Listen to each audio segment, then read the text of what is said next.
স্ত্রীকে সারাদিন দাসীর মতো কাজ করিয়ে রাত্রে নায়িকার মতো পারফরম্যান্স আশা করাটাই ডিভোর্সের অন্যতম কারণ।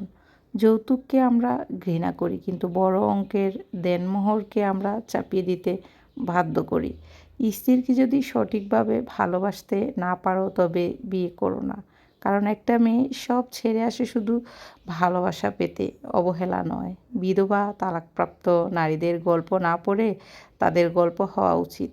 সুযোগ থাকলে তাদের পাশে দাঁড়িয়ে জীবনসঙ্গী করে নেওয়া উচিত। স্ত্রী সব সহ্য করতে পারলেও কখনো স্বামীর অবহেলা সহ্য করতে পারে না। একটু ভালোবাসা পাওয়ার জন্য স্বামীর বুকে থাকতে চায়। সঙ্গী যদি শান্তি না দেয় তাহলে সঙ্গীহীন থাকাই ভালো। ভালোবাসা যদি ভালো থাকাটা কেড়ে নেয় তাহলে ভালো না বেসে একা থাকাই ভালো।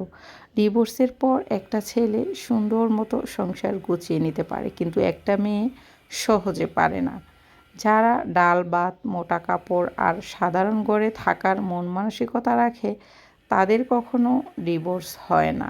বিচ্ছেদ হওয়ার সম্পর্কগুলোতে কেউ একজন ভালোবাসতো আর একজন নাটক সাজাতো।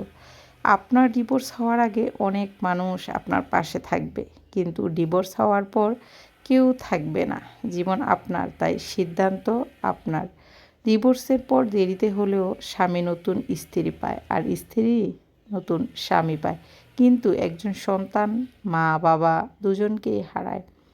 হাসতে ভুলে গেছি যাইনি, কিন্তু হাসির আড়ালে কষ্ট লুকিয়ে রাখতে শিখে গেছি। ডিভোর্স মানে একটি জীবন থেকে সুখ নামের পাখিটা উড়ে যাওয়া, সবার চোখে একটা অপরাধী হয়ে থাকা। বিচ্ছেদ হওয়ার পর যদি মানুষ সুখে থাকতো তাহলে দিনরাত কেউ চোখের জল ফেলত না।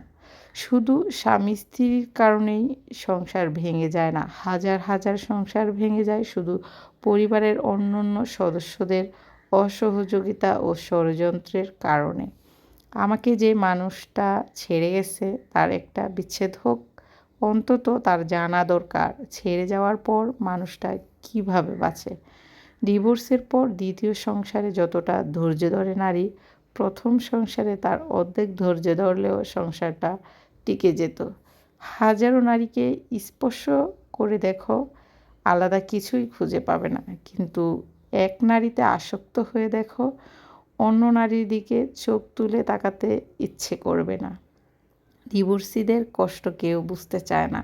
নিজের পরিবারের মানুষও কথা শোনায়, যদিও প্রথম অবস্থায় সাথে থাকে, কিন্তু বাস্তব হচ্ছে তারা নিজেরাই একদিন ডিভোর্সিকে বোঝা মনে করে। আমার ভিডিওটা যদি আপনাদের কাছে ভালো লেগে থাকে অবশ্যই লাইক, কমেন্ট অ্যান্ড শেয়ার করে দেবেন। এভাবেই সবাই আমার পাশে থাকবেন। সবাই ভালো থাকবেন। আল্লাহ হাফেজ।